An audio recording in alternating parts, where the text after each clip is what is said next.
एक प्यारी सी कहानी साईं बाबा और ब्राह्मण की। ये कहानी है शिरडी की। हाँ, साईं बाबा की शिरडी की। ये बात तब की है जब बाबा की ख्याति चारों ओर फैलने लगी थी। बाबा की महिमा जानने के बाद हजारों लोग उन्हें प्रतिदिन मिलने आते। इन हजारों लोगों में एक ब्राह्मण ऐसा था जो बिना बाबा के दर्शन किए भोजन नहीं करता। चाहे कितनी भी देर हो जाए, अक्सर उसका नंबर आता तब तक रात हो जाती, इसलिए वो सिर्फ रात का ही खाना खा पाता। बाबा को उस पर दया आई, सो एक दिन बाबा ने उसे कहा, तुम यहाँ मत आया करो, बल्कि मैं ही तुम जहाँ रहते हो वहीं आ जाऊँगा। वो खुश हो गया ये जानकर कि बाबा खुद उसके घर आएंगे, तो मैं उनके साथ ही खाना खाऊंगा। अगले दिन वो खाने की थाली सजाकर बाबा की राह देखने लगा। बाबा तो नहीं आए, लेकिन एक कुत्ता सारा समय उसे परेशान करता रहा और बार बार उस थाली को खाने की कोशिश करता रहा। कई बार भगाने पर भी जब कुत्ता नहीं जा रहा था, तब गुस्से में ब्राह्मण ने उसे 2-3 डंडे मार दिए। दिन खत्म होने पर ब्राह्मण अपनी शिकायत लेकर बाबा के पास गया और उनसे कहने लगा, बाबा, आप मुझे वचन देकर भी नहीं आए, मैंने ऐसी उम्मीद नहीं की थी। साईं बाबा बोले, मैं तो आया था, लेकिन तुम ही मुझे पहचान नहीं पाए और ऊपर से मुझे डंडे से मारा। इतना कहकर बाबा ने अपनी पीठ उसे दिखाई, जिस पर डंडे के निशान साफ देखे जा सकते थे। ब्राह्मण आश्चर्य और पश्चाताप से रोने लगा और साईं बाबा से माफ़ी मांगने लगा।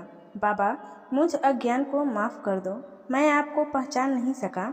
ब्राह्मण साईं की मिन्नतें करते हुए बोला, बाबा, मुझे बस एक और मौका दे दो, इस बार मैं आपको निराश नहीं करूँगा। बाबा भी उसकी बात मानते हुए बोले, ठीक है, मैं आऊँगा। ब्राह्मण खुश होकर अपने घर लौट आया। अगले दिन फिर से थाली सजाकर वह बाबा का इंतजार करने लगा। इस बार वो किसी कुत्ते के अपने द्वार पर आने की बाट जोह रहा था, लेकिन उस दिन पता नहीं क्यों उसे एक भी कुत्ता नहीं दिखा। दोपहर हो गई, कुत्ता तो नहीं आया।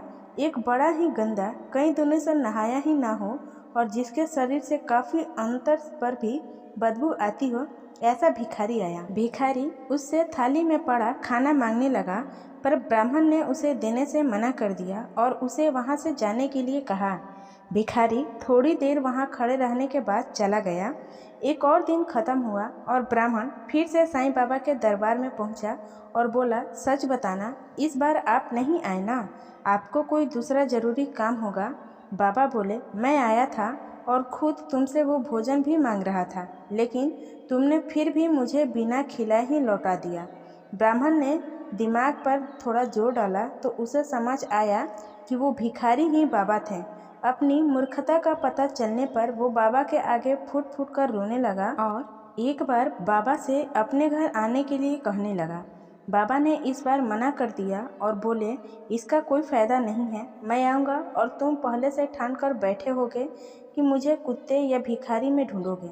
बस तुम इतना जान लो, मैं हर किसी में हूँ, हर जगह हूँ, इसलिए जो भी ज़रूरतमंद नज़र आए उसकी सच्ची मन से मदद करो। बस इतना काफ़ी है मुझे खुश करने के लिए।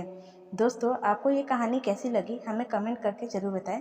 हमेशा की तरह पूरी कहानी सुनने के लिए आपका धन्यवाद। कहानी पसंद आई हो तो लाइक, शेयर और चैनल को सब्सक्राइब करना ना भूलें।